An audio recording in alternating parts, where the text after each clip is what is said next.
রাজধানীতে পেঁয়াজের দাম বেড়েই চলেছে। কেজি প্রতি বিক্রি হচ্ছে ৬০ টাকায়। চালের দামও চড়া। এছাড়া সবজির দাম নিয়ে ক্রেতাদের মধ্যে যে স্বস্তি ছিল তা কেটে গেছে। অধিকাংশ সবজির দামই ৮০ টাকার উপরে। ওয়ালটন মাইক্রোওয়েভ ওভেনের খাবার গরম রাখে দীর্ঘ সময় ধরে। Walton microwave oven. বিনা উস্কানিতে বাজারে ঝাঁজ ছড়াচ্ছে পেঁয়াজ। বর্ষার বৃষ্টি নেই, উৎপাদনে ঘাটতি নেই, তবুও খোঁড়া অজুহাতে বাড়ছে পেঁয়াজের দাম। রাজধানীর কারওয়ান বাজারে ১ কেজি পেঁয়াজ কিনতে গুনতে হচ্ছে ৫৫ থেকে ৬০ টাকা, যা বাজার ভেদে আরও বেশি।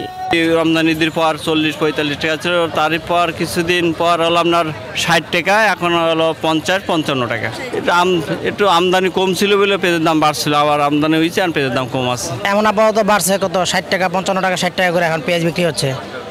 তো ক্রেতা সাধারণ মানুষের আমাদের একটু কষ্ট হয়, কারণ আমরা দিন দেখা গেছে এবারে যে আমরা মিডিয়াম লেভেলের মানুষ, আমরা আসলে না কিনেও থাকতে পারি না, আবার কিনতে গেলেও আমাদের কষ্ট হয়ে যায়। সবজি নিয়ে গণমাধ্যমের কাছে ক্রেতার ভালো প্রতিক্রিয়া দেওয়ার দিন শেষ।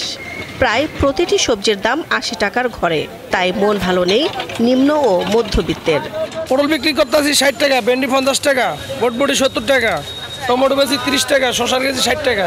অন্যান্য দিন কম্পারেটিভলি শুক্রবারটা শনিবারটা দেখা যায় অনেক মানুষ আসে, সেক্ষেত্রে দাম একটু বেশি নেয় ওরা।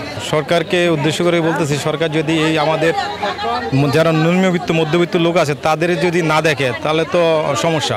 চুলায় চাল চড়াতে খরচ সবচেয়ে বেশি। এই চড়া দাম চলছে দীর্ঘদিন ধরেই।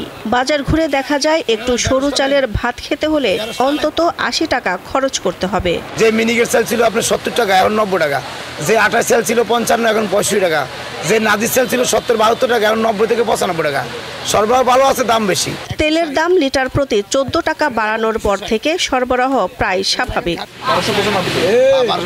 দিলশা দানি, দীপ্ত সংবাদ, ঢাকা।